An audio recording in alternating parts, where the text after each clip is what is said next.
and welcome to the Unhinged History Podcast, the podcast where two compulsive nut jobs are going to mainline history memes for fun, for giggles. And then we're going to tell each other the stories our spouses are tired of hearing. I'm host one. Facts. I'm Theresa, and that is host two. I'm Angie. Host one, you go first today. Did you know that? I think I did. I did kind of look it up prior to this whole thing. Um, I have a I have a story that is going to be Teresa coded in some of the ways. Like this, I spent a ton of time reading a source and then reading a secondary source that contradicted the first one. So I'd read a third one that had different information than the first two. So prepare for the Oh, rabbit trail. okay. I love this. This makes me feel so good about my story. Good. I'm going to tell you the story of Madame Montour. All right, all right. Off the top, that doesn't ring a bell, so I'm Uh, already excited. Yep. So there's two sources that have articles titled Madame Montour. One is from Bucknell University, the other is nativeamericans.org. Then there is a piece titled Madame Montour by John G. Fries. It's written in 1879, and that hails from the Pennsylvania Magazine of History and Biography, Volume 3, Number 1.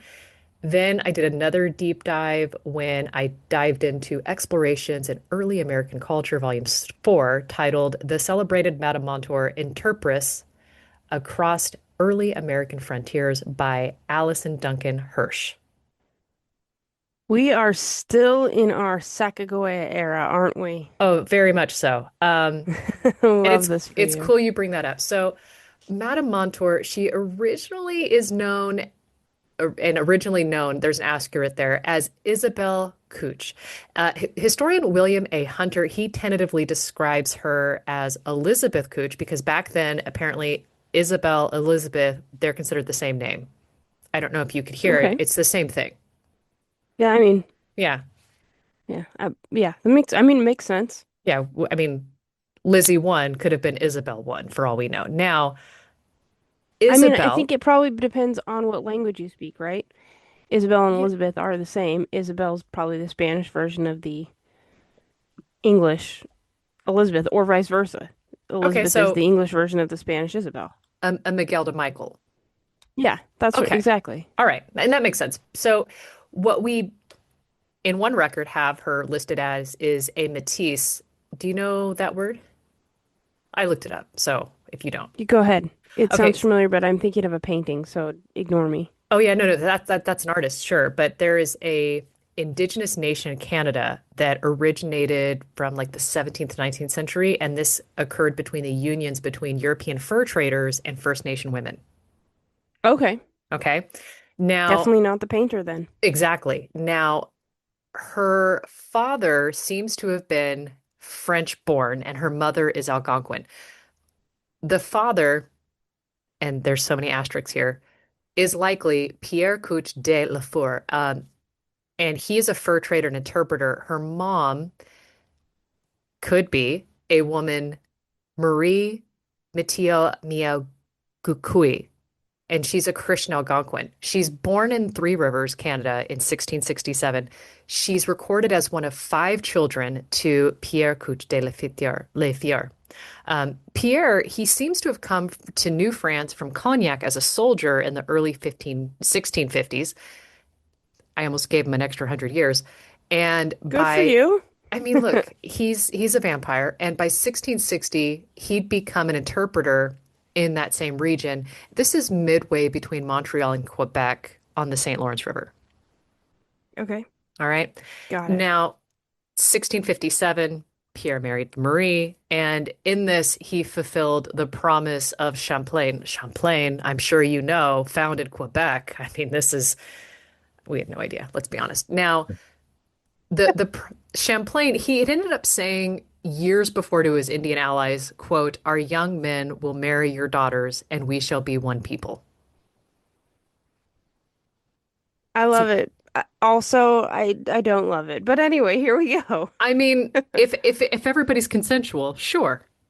Yeah, that's what I was thinking. I love it, but then I was like, how many of daughters actually were like down with this idea?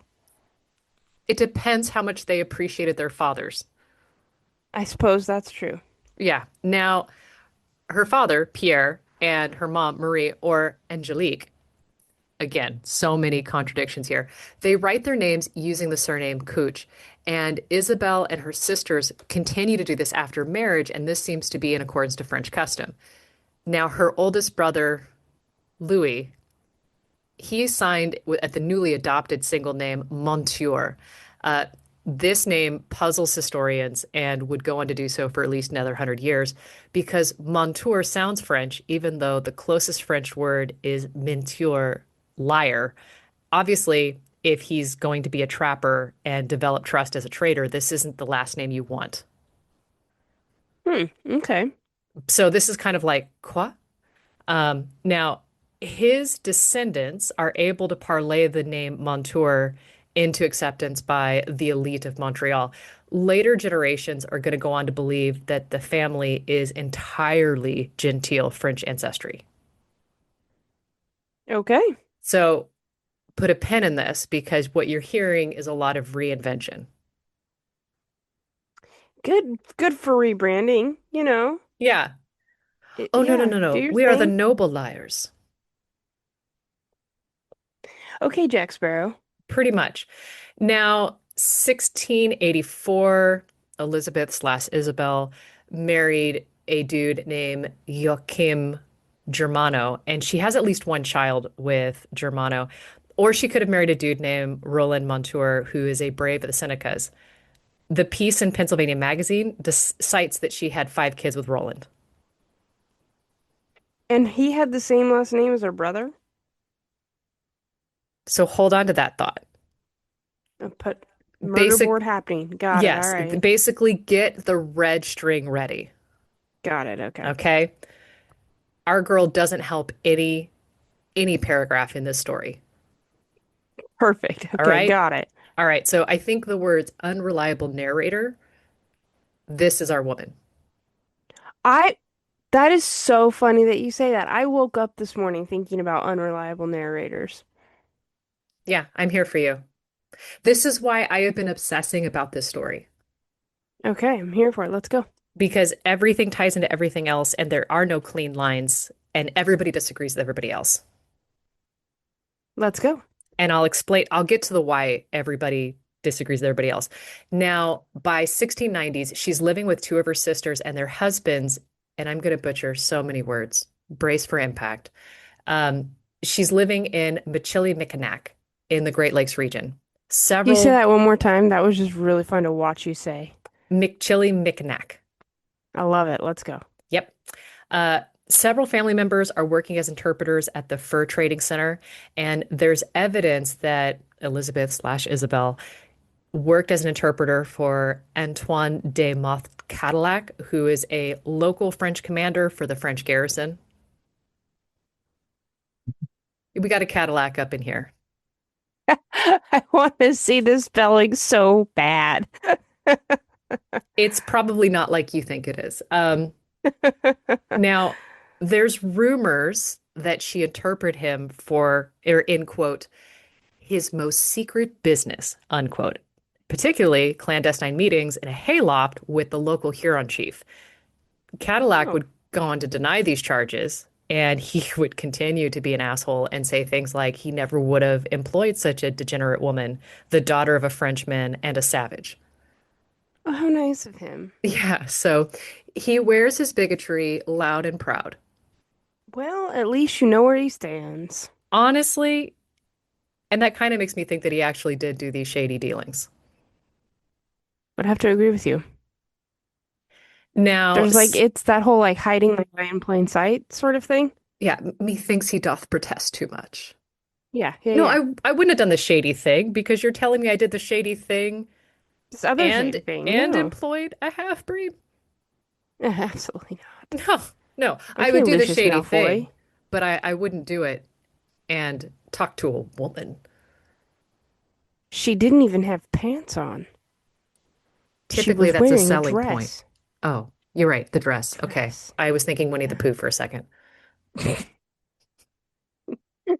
All right. Now, 1701, the French garrison moved to Fort Pontchartrain de Detroit, and Elizabeth, in this record, she's known as Isabel, they moved there too. Now, she's with her second husband, a man named Pierre Tenchenet, and she's known here as Madame Tenchenet or simply La Chenette. I like that Basically, one. our girl's collecting AKAs. Love this for her. Now, she's described as always having been friend of the proprietary government. So Okay. our girl's here to help those in power. And it's the second marriage with Pierre Tinchinet that enhances her reputation. So she's not just a half-breed savage anymore. Yeah, now she's, Compliments of Cadillac. yeah. Okay. Although Cadillac isn't too kind to her. And in other sources that I edited out, believe it or not. Now, she's described, her and her family are described in what's called the Indian trade. I have a feeling this is fur trading and things like that. It doesn't seem to have the negative connotations as the phrase Indian trader. Okay. Okay. Now, at the fort on Lake Erie, she enters into this torrid affair with a French explorer, which, of course, she would enter into a torrid affair. The dude's name is Etienne de Vignard, Sir de Bourgmont. I mean, he's got like 12 names. Now, Good for her. when Bourgmont deserts the fort in 1706, she leaves too. And they and a couple of other deserters go to a group on an island in Lake Erie. Now, they're, I know nothing about the Great Lakes, and it just hit me that there are islands in the Great Lakes. yeah, like basically, like our girl loves islands. I'm going to keep saying that often, and it's never Tahiti. Dang it. All right. Okay. But she's still about that beach life, even if it's cold. Now, one It's a deserter, beautiful beach. truth. So, one deserter who later gets caught would say that she had for a long time led a scandalous life with Brugmont, who had, quote, debauched her. Oh, good for him. I mean, look, if what happens between two consenting adults. But basically, Stays in Vegas. our girl is out living her life. Now, Just she, sowing her wild oats. exactly. Now, Brugmont and her brother Montour, Louis Montour, Mm-hmm. okay, like, so here's where everything is just convoluted. They're supposedly hiding out near Lake Erie with about 15 bundles of beaver skins, and they're planning to go to the English to reside there forever. Okay. So Madame Montour is on Madame Montour's side. Okay. Now, 1909, it's May 16th, an unusual woman arrives in Albany as the head of a Mississauga party from the west of Lake Erie. Madame Montour, as the New Yorkers called her, appeared to be French by birth, but seemed to be complete Indian in her dress and way of life. She spoke French, English, several Indian languages from both Algonquin and Iroquois linguistic groups, and this enables her to handle three-way interpretation between the Ojibwe speaking, the Iroquois, and the English. That is so cool. Yeah, That is so cool. Okay. but now, who was she? Where did she come from? Where did she learn to speak these languages? Depending on who asks, she gives various answers to the European men who record her story. Good for, because you know what? Good for her. Keep him guessing. Exactly, because in New York, she's the daughter of a French gentleman and Indian mother. In Pennsylvania, she's a French woman who lived among the Indians because she was kidnapped as a child. Okay. So basically, she'll figure out whatever bend you're likely to accuse her of being, and she's going to feed that and run. I love it. So at some point, it's at this point truly that she had separated from the French explorer. She's living among the English. She's working as an interpreter for the French or for the English governor. That would make more sense. Now, that same year, Governor Vaudreuil orders the assassination of the most successful fur trader and businessman, Louis Montour. Her brother. Yes. Okay. Now, he ends up having been an important link between the Iroquois and the English. So after his murder, Madame Montour emerges as his successor and becomes so important. She is the cultural intermediary between these groups. That's cool. Now, she speaks the languages, she's got a strong network, and apparently she's got some important familial connections that kind of support and bolster that network of hers. Of course she does. So she's alone in New York. She found employment as the interpreter for Governor Robert Hunter. And through this work, she becomes acquainted with an Oneida chief named Caranduana. And he eventually is going to become her husband because she's racking up a body count. It's like number three, maybe. Depending on how Could you be count five. things. Yeah, I think number three legally. Okay. All right. And together they're going to have a son named Andrew Montour. He's going to be known as Henry and a couple of other names because collect Because aliases where again, you can. yeah. And later, I don't get into his story, but he would grow up to be a well-known interpreter in Pennsylvania, Virginia, as would his son, John Montour. Okay, that's cool. So she Keeping the establishes a family trade legacy. alive. Yeah. She might have had other children, but it's really difficult to know because Iroquois sources describe a woman's nieces and nephews as her children as well. Oh, okay. So we don't really have a full count. We don't. So we don't know if Louis Montour's child, Louis, also known as Tan Wesson, or French Margaret, who's Catherine Montour, if they were her children or the children of her siblings. Okay. But we have an historian named John Parmenter who did a bunch of resource, and he said that Madame Montour's work behind the scenes as facilitator of the cross-cultural cooperation is super important for this region. That after starting out as an interpreter, she would go on to become one of the governor's most trusted advisors. In 1719, Hunter's about to leave New York. He's done with being the governor. And Madame Montour, she's petitioning for back pay. She threatened this is a power move. She threatens to leave the British, and she's claiming that the government of New France sent her sister to persuade her to return to Canada. Oh, so I'm taking my ball and I'm going home Yeah, find somebody else unless who you're can paying speak me. all these languages. Good for her. And in his last act as governor, Hunter recommended that Mrs. Montour receive the, I love this phrasing, yearly encouragement of £10. I will forever be referring to my paycheck as my bi-monthly encouragement. Yep. Now, £10 ends up being around 1,800 pounds or around $2,200 A year? a year. But this is four times the amount of a soldier's pay, the Okay. average soldier. So it's a drop in the bucket to what we would get.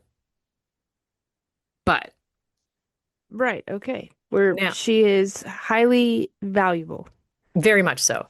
So 1727, there is a man named Chief Shikalami who comes to Shamokin and he meets with her husband, Karanduana, her and her children, and they travel alongside him, and she serves as an interpreter during the time. And we've got records of the governor recording his thoughts on her and giving her $5 in credit or £5 in credit, which is just 900 pounds now, or just under $1,200 in today's money. Okay, you know what? That's $1,200 in groceries. Right. Now, there ends up being a land claim issue around this time that Madame Montour is helping with. The governor claims that William Penn purchased the land. Penn is in the founder of Pennsylvania. I Um, was just gonna ask that. Thank yep, you. you're welcome. And that William Penn had purchased the land decades earlier from the governor of New York, and the Iroquois had deeded it over. Okay. Okay, so you're getting that full map here. And then Pennsylvania would confirm that purchase at the 1722 conference in Albany. So basically, they're showing the paper trail of provenance, saying, this is land, we own it because we got it. The Iroquois gave Right. it or There's deeded to the governor receipts. of New York, and then I bought it from him.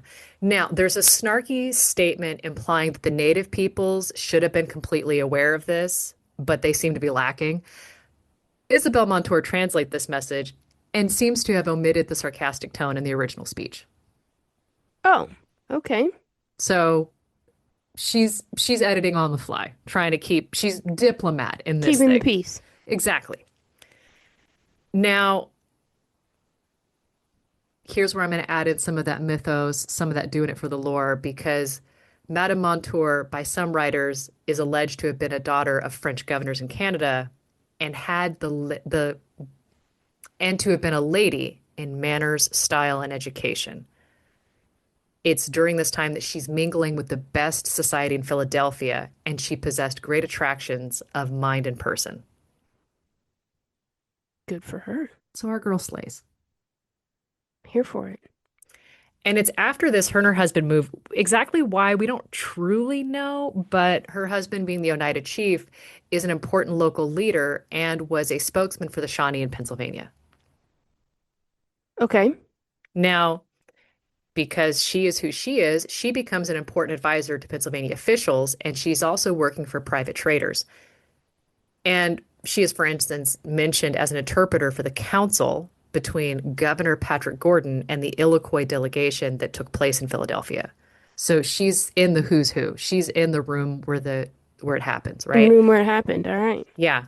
Now, during this time, her husband, and Chief Scalami, Sheik Calami, they end up all benefiting from, or let me back up. The Oneida diplomat, Chief Shikalami, he benefits incredibly from Madame Montour and her husband's experience and expertise. But her husband is killed in a fight against the Southern Catawba, who are the traditional enemies of the Iroquois. And this happens in an Indian raid in 1729. And it's after this that Shikalami ends up excluding Madame Montour from the diplomatic circles. Okay. Now, he's seeking to tighten his control over the contracts between the Iroquois and the Europeans. So he starts partnering with a Dutch pioneer. Of course. Yeah. Now, this happens. She's kind of kicked out of the room for whatever reason because her husband dies. And so she spends her time traveling back and forth between Shamokin and now what is Presentville, Montoursville, Pennsylvania. So she would give her name to the location she's currently living. Good for her. Now, this is where her son and her maybe niece, French Margaret, live. Okay. Now, the last surviving entry that we have is her mentioned as present at the council in an official capacity in Pennsylvania, and that's in 1734. Eventually, she's going to withdraw from life, remain in Montoursville, and she ends up focusing on training her son for the skills that he would need to be an interpreter and diplomat. So she's investing in that next generation. Good for her. She's one of the few Shamokin females that was deemed influential and significant, Wow. Okay. which we know so little, but we have at least this much because of that. Now, we know her as being that creative, independent woman who speaks English, German, which seemed new. I didn't see that in previous ones, Algonquin, Iroquois, and French, but she ends up being illiterate in all these languages and forced to sign public documents with an X. Because we can speak it, but we can't write it. Exactly. And Okay. so, despite her being credited with being well educated, she seems to not be. She's just incredibly good at conning. Okay. Wow. Now, Pennsylvanians believe her parents are French, that her father's the governor of Canada, and that she'd been captured and raised by Indians. Although it's likely not true because while she plays into this myth, if she's kidnapped at 10 and says she doesn't remember her French parents, I call bullshit. I've got many memories before I was 10. Mm-hmm. But either way, she just continues to feed into her own lore. To complicate matters with even more dates, she, in 1744, attended the Treaty of Lancaster in Lancaster, Pennsylvania, between the Six Nations and the colonial governments of Virginia and Maryland. And it's here that she tells a historian named Mr. Marsh the same story about her being the daughter of a French governor. And she's just kind of telling her full story. However And she deems necessary to tell it. leave peppering in different facts, you know? And so we've got records that he's recorded. And because of the dates that she gives, we believe that she's around 60 years old about this time. Okay.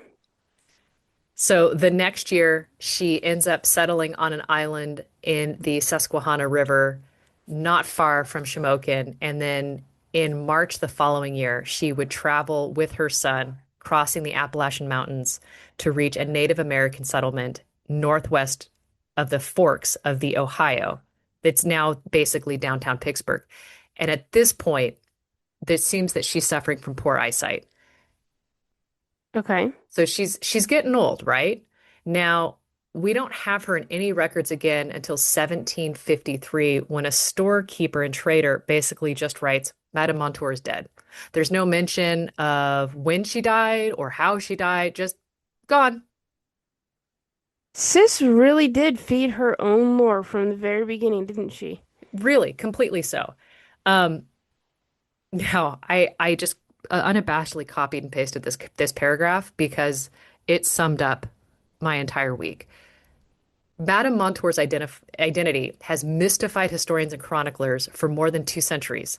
They have called her a French governor's daughter, a half-breed, and an Indian woman leader. Her name was Madeline or Catherine, Elizabeth or Isabel. Montour was her surname by birth. No, her surname came from her marriage to a Seneca named Roland Montour. No, she was married to Louis Montour. No, Louis was her brother. Even the Huh. major reference works contradict each other. I salute you. That's I would why have been out. there's just so many asterisks throughout this entire thing. Would have been like, beloved husband, you're finding me a new topic. I wouldn't let this go, and I figured I'm just going to give you the full web and just be like, untangle at will or don't.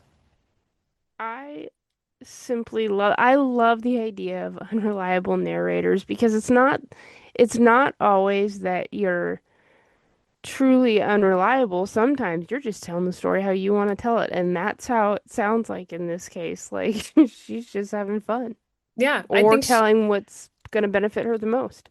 and maybe it was she didn't think anybody cared or was writing things down. Yeah. Who among us thinks that the future is going to come back and look later? You know what I mean? Right. Like she's like, look, it's just Tuesday. I'm at work. Allow me to Yeah. screw with my coworkers. I didn't think they were going to call me influential. I didn't think they were going to compare notes. This isn't my fault. I mean, honestly, you guys. HR, in my defense,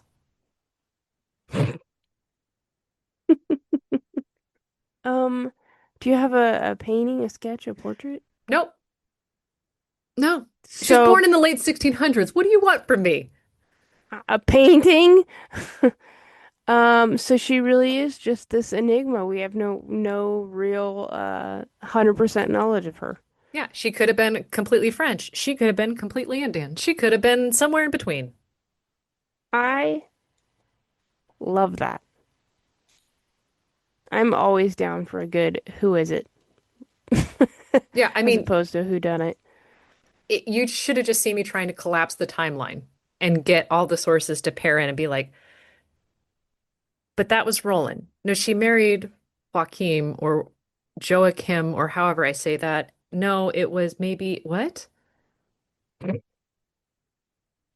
I want the scene where three of her husbands meet each other at the same time.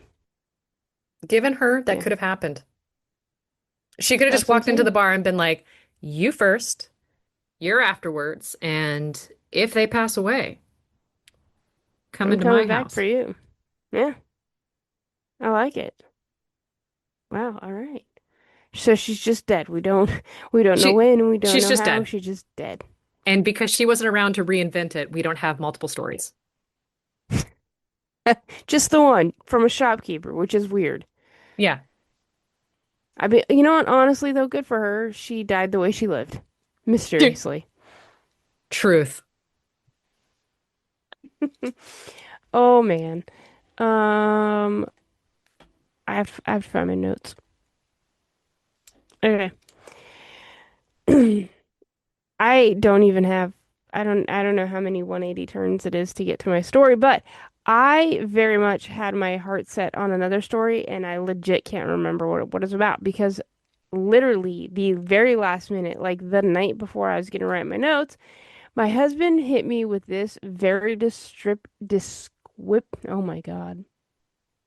No, no, no. That's what Keep today's gonna look searching like. for all the words. Descriptive quote from biographer slash historian Lacey Baldwin Smith saying, quote, a pathological meddler with most of the instincts of a procuress who achieves vicarious pleasure from arranging assassinations. Oh, you And have I my was like, attention. I need to know who this is. So I switched stories immediately. And then I found out that my person is firmly in the heart of the Tudor era. So you know I'm living my very best life. So I'm going to tell you the story of Jane Boleyn. My sources, I know I love the face you're making right now. Go on. Uh, my sources are discoverbritain.com. Does Jane Boleyn deserve her reputation as the most hated woman in the Tudor court? The author is Henrietta Easton. This is from an October 25 article. Author Tracy Borman writes for Historic Royal Palaces, which is becoming my National Park Services. Jane Boleyn, Lady Rochford, the most hated woman in Tudor England. HistoricUK.org has an article on her from Emma Goldwyn. Wikipedia has a an article on her, which, believe it or not, was rather substantial, and I was impressed because I didn't think it was going to be. And then there is something called the Anne Boleyn Files, and in the Anne Boleyn Files, you can read like excerpts from for like first person sources of the time. So I was curious to look up an event in her life. So there's my sources. So Jane was born Jane Parker in Norfolk around the year 1505. Her family is super well connected, very wealthy, and they're also politically active. At the time of her birth, her family was very well respected amongst the English nobility. Her father, Henry Parker, is the 10th Baron Morley, and her mother is Alice St. John. Jane is distantly related to Henry VIII through her mother, I think, if I followed the map correctly. Um, but regardless, it is worth noting that she comes from this very long and like powerful like family line. Um, Super interesting backstory. But anyway, Dad is an intellectual and he has this huge interest in culture and education. And while we don't know much else about her childhood, I'd like to think that she was probably more educated than your average girl at the time, just based on Dad's hobbies. I don't think he was out there raising girls who don't know how to read. You know what I mean? Okay. Okay, so fast forward, she's about 14. It's 1522, and she is sent to join the household of Catherine of Aragon. Now, in March of 1522, there's this pageant at York Place, which we know today as Whitehall, called the Chateau Vert, and it's to celebrate Shrove Tuesday, or as we know it, Fat Tuesday, because I was like, what the hell is Shrove Tuesday? I mean, to be fair, what the hell is Fat Tuesday? Fat Tuesday is Mardi Gras. Oh, So just a little bit of a cultural difference there now on what it's called, sort of how are thing. they celebrating Shrove Tuesday? There is pageantry, there's a massive banquet, there's I don't want to say at this particular event there's masked balls, but there's definitely that sort of gluttonous debauchery that you would expect from somebody celebrating Fat Tuesday. Okay, so it is closer to our Mardi Gras. Similar, I don't think Maybe less flashing and less beads. yeah, I'm obviously not a time traveler because if I was, I would have been able to answer that directly. But it seems that it's more more pageantry than anything. Now, our girl here, she is playing the part at this pageant called Consistency, which is really perfect when you consider that she outlasts five of Henry's wives and any other Boleyn that's at court. So she's got some saying power, I appreciate that she chose consistency, in which case. right? It is worth mentioning that at this pageant is the first time Anne Boleyn is recorded at court. For her part, she had been in France serving Queen Claude, the consort of Francis I, and had only just arrived back in England. So Anne is like 3, maybe 4 years older than Jane when they meet. So there's not a huge age difference there. Um, but just sort of keep in mind that like them knowing each other matters. Anyway, the other players in this pageant were the king's own sister, Mary Tudor, who was the previous Queen of France and is simply gorgeous. So she plays the part of beauty naturally. The Countess of Devonshire plays honor. Mary Boleyn, Anne Boleyn's sister, plays kindness. And Anne plays perseverance, which really seems on point when you think about her story. Mm. Now, there are other ladies playing roles such as Mercy, Bounty, Pity, and they're all in this castle that are guarded by additional ladies playing the role of danger, disdain, jealousy, unkindness, scorn, strangeness, and malbouche, which I think translates to like evil mouth, so like don't gossip. Um, I mean, now, Ma Bush seems like, yeah, yeah. You yeah, see where I want to go. There's a joke there. I can't yeah, find it, but there's a joke there. but it's there, yeah. You also have men playing their roles. They're the role of amorous, nobleness, youth, attendance, loyalty, pleasure, gentleness, and liberty. The king himself plays the role of ardent desire. And together with his men, they would make an all-out assault on the castle to rescue their lady virtues. Okay, so there's this belief that each lady was chosen for their role based on her attractiveness. If that's the case, we can assume she was quite lovely. Unfortunately, the only surviving image of her is a drawing done by Hans Holbein, but we're not actually 100% sure that it's her. It's just titled, I think it's titled Unknown Tudor Woman. So we're not 100%, it just sort of makes sense. Like historians keep putting that drawing on her.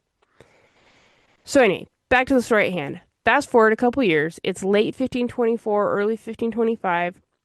And our girl Jane is getting married to none other than George Boleyn, who by this point is a bit of a popular guy around court due to the fact that he is Anne Boleyn's brother.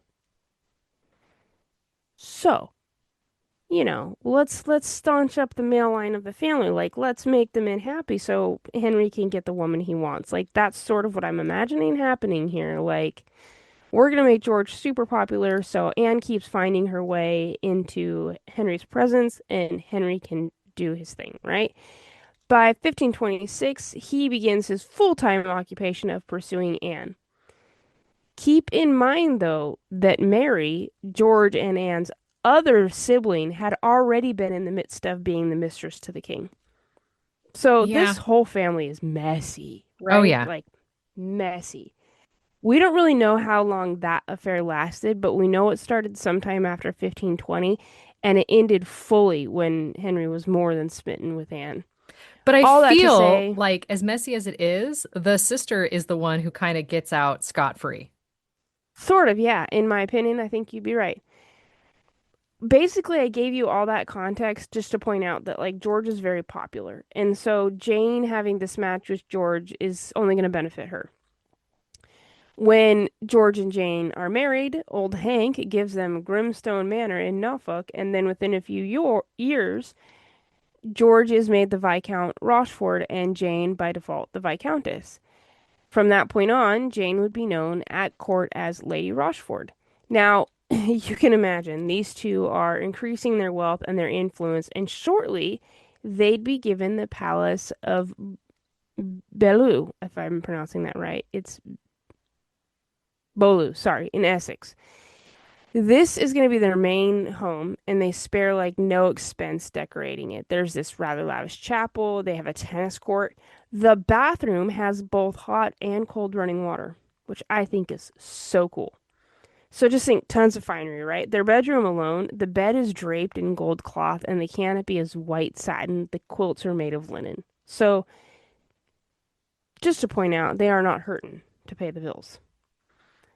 As an aside, it is really interesting to me about this house, and this is not relevant to the story, but I found this so fascinating. This house had originally belonged to the Boleyn family anyway, but they sold it to the king, who spends a fortune, £17,000 on it, which is like roughly $17 million today, remodeling it and expanding it. But then in the early 1530s, it serves as Princess Mary's home. Princess Mary being Catherine of Aragon's daughter. Okay, so he spends all this money and then gives it to the kid he likes the least. Right, but then he banishes her or moves her, however you want to say it, to Hatfield House, and the palace is given to George and Jane. There are no deeds that we know of that were ever formally signed over, which sort of leaves me with questions. Like George and Jane just lived there, and like there's intrigue there, but that's irrelevant. Anyway, they never have children, or at least none that they like formally claim. There is a man of the cloth called George Boleyn who dies in 1603. Some think that could have been their son, but other than the name, there's really no other indicators to suggest that that's true. For all intents and purposes, they don't have children. And there was this thought for a long time that perhaps they have no children because their marriage is super dysfunctional or George is gay. However, there's like tons of evidence to suggest that he was really into the ladies as a serial philanderer. According to historicroyalpalaces.org, a contemporary refers to him as a man whose, quote, appetite was all women to devour. And I Oh, don't think he was great to them from what I can tell. I don't I'm think he was the charmer you want. yeah, if you're going after all of them, you're not taking care of any of them. That's the image that I'm getting, yeah. So here's where it gets a little bit juicy. Anne Boleyn, Jane's sister-in-law, becomes queen in 1533, and Jane becomes Lady of the Bedchamber.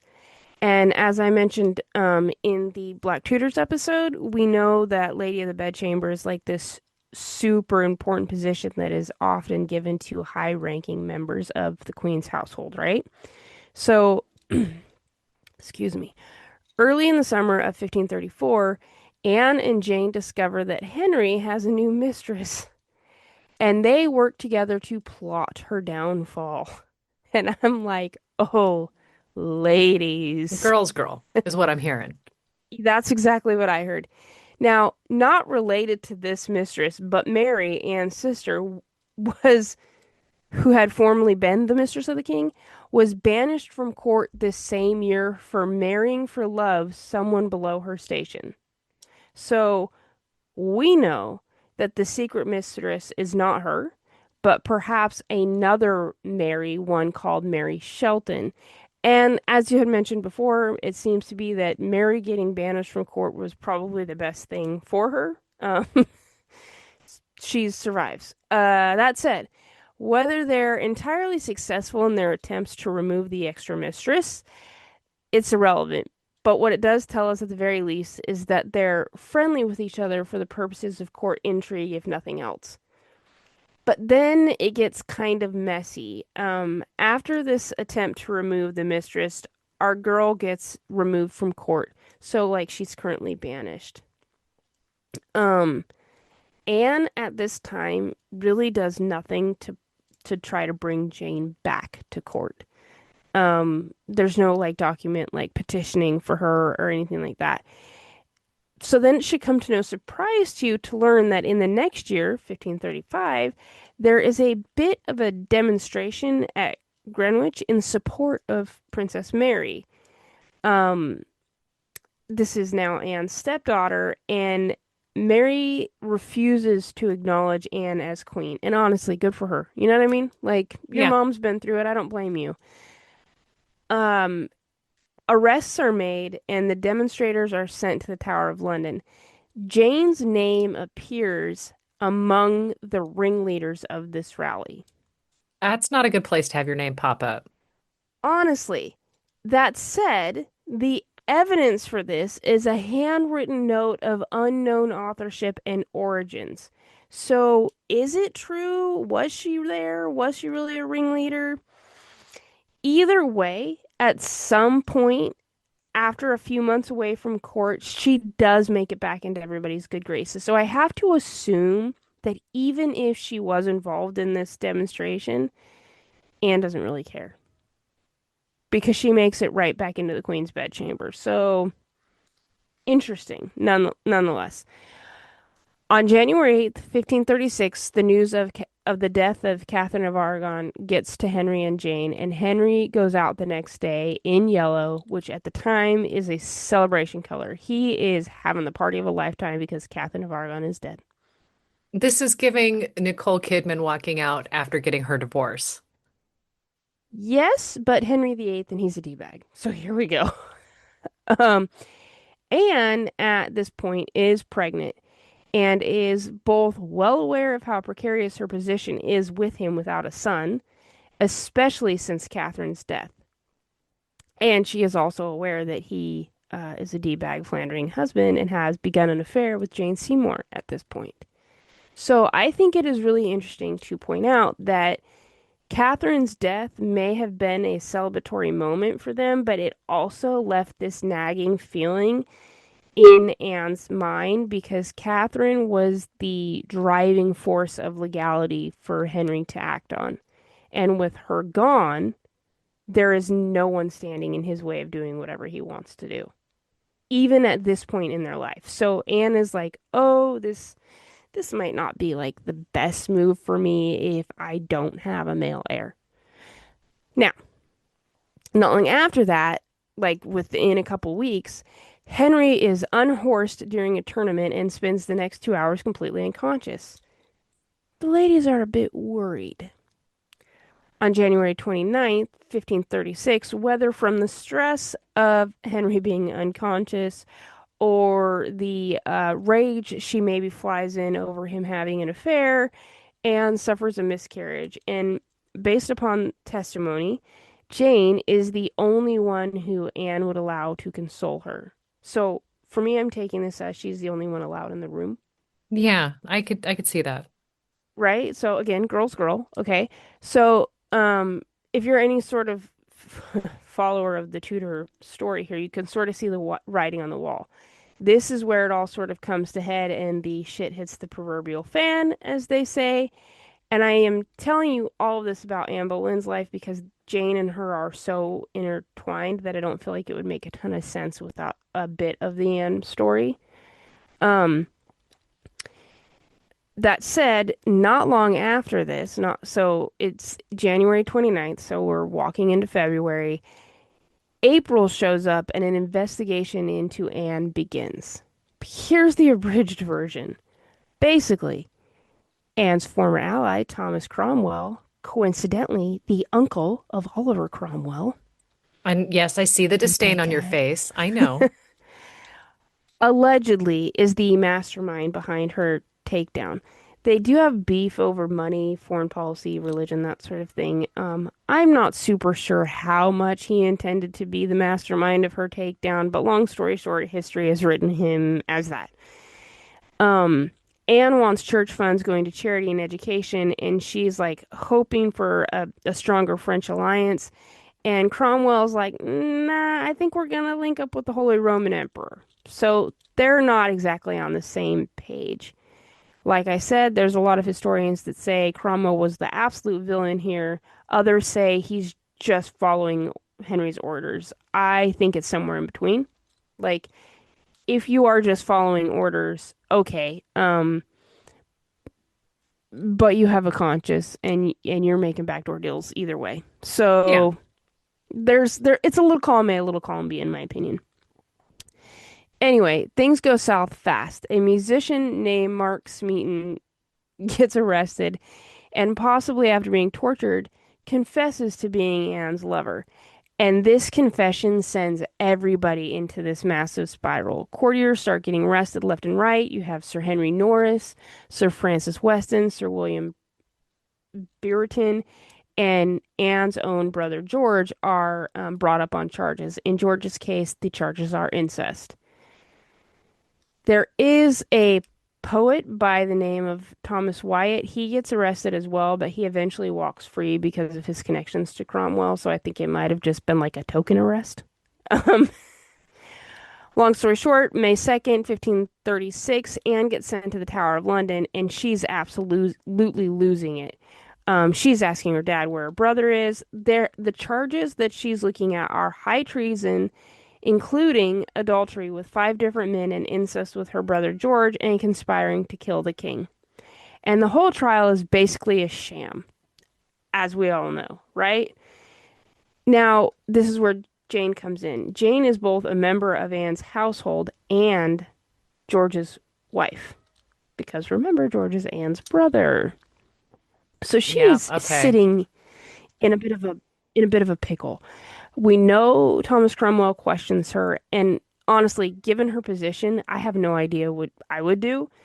Um, there is this moment where her dad shows up also, so she's stuck between her dad and her husband and a rock and a hard place. Like her dad's going to be sitting on George's jury. So there's problems here no matter what how you look at it. And how would her Um husband or how would her father be allowed on the jury? Because you cannot have no opinion in that position. You either hate your son-in-law or you are team son-in-law. Thank you. That's what I said. I was like, bro, come on. Now, history makes a scapegoat of Jane, saying that it's her who like whispers all of the family secrets into Cromwell's ear and gives him everything he needs.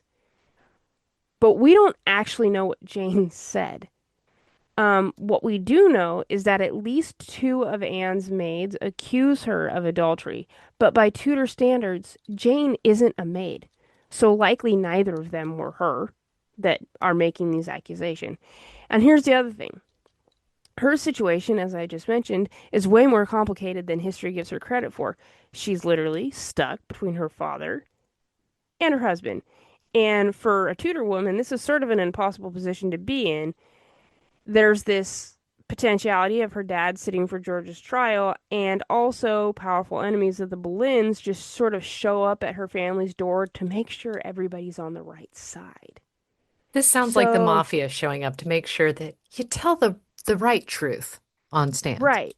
So Jane may have just sort of done the math and sided with dad, especially since George already has the king against him. So, like, it's possible that she was just like, actually, you know what? He did the thing. I'm gonna go hang out with my dad now. Okay, bye. Yeah. Like, it's possible that that happened. Um, but there's no evidence to suggest that Jane said anything out of spite or jealousy, and Anne and George being brought down doesn't do her any favors. So it's hard to determine what she does. And we also know that she does petition to Henry for George. So is she playing both sides a little bit here? Maybe. I don't know, because we don't actually know what she told Cromwell. But history is real quick to paint her as the villain. Reality is she is just trying to survive in Henry's court. And we all know that being a woman in this time, in this place, is not an easy thing. Being a Boleyn woman and that court at that time. Right. Now, George and the other men, except the one with ties to Cromwell and Anne, are all executed by May 17th, 1536. Well, Jane, you ask because I know you're curious, she goes on to serve the next three queens. To Jane be Seymour, fair, they Anne of were in Cleves. short succession. There was a They revolving were door. so fast. It was a revolving door. So she serves Jane Seymour, Anne of Cleves, and Catherine Howard. Jane acts as a vital witness in Henry's attempt to secure a quick annulment from Anne of Cleves. She basically gives a testimony that the marriage had not been consummated because remember she's a lady of the bedchamber. However, it would be the fifth wife, a one Catherine Howard, that would absolutely ruin Jane.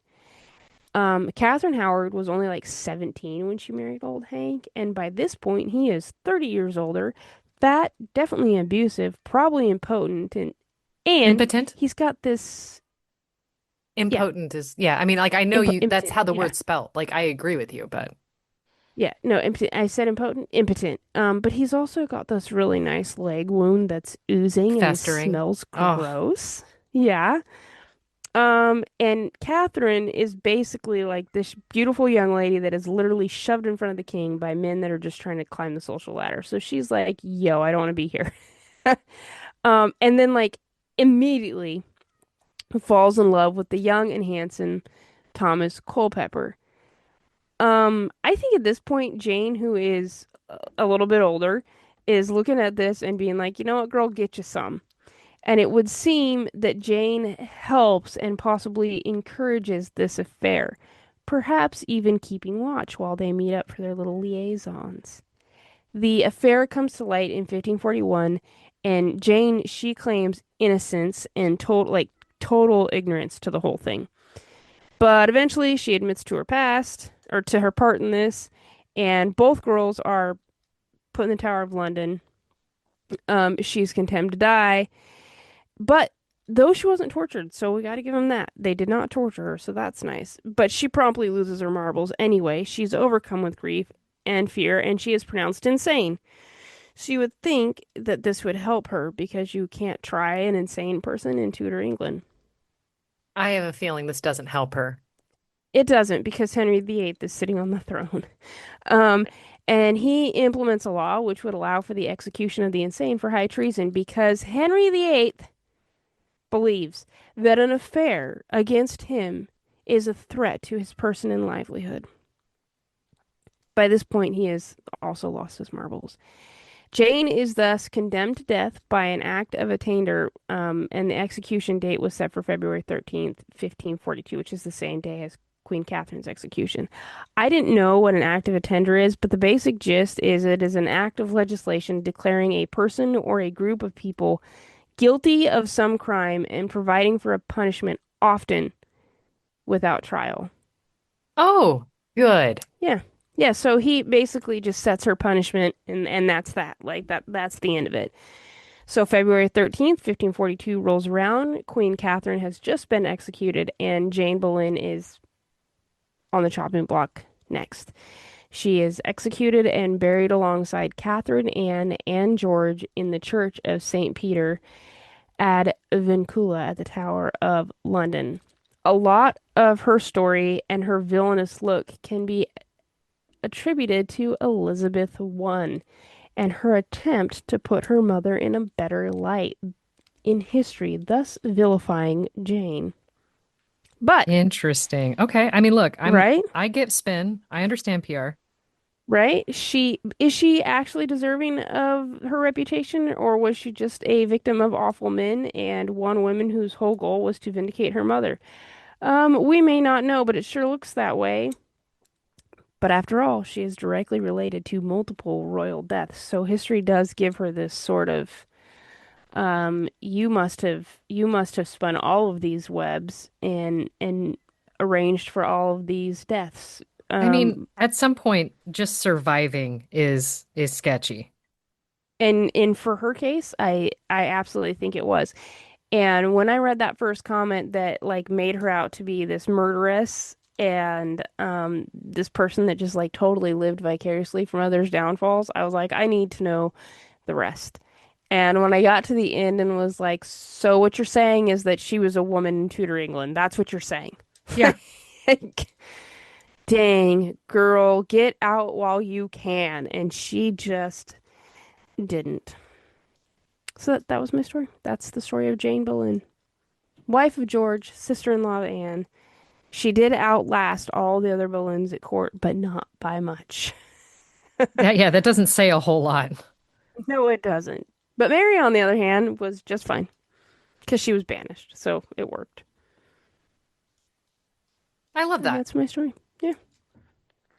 Well, if you've enjoyed this story, if you're like, holy crap, tons of women and doing things that you may or may not have happened in history, and unreliable narrators for the win, rate, review, subscribe, send this to your favorite unreliable narrator. And on that note, goodbye. Bye.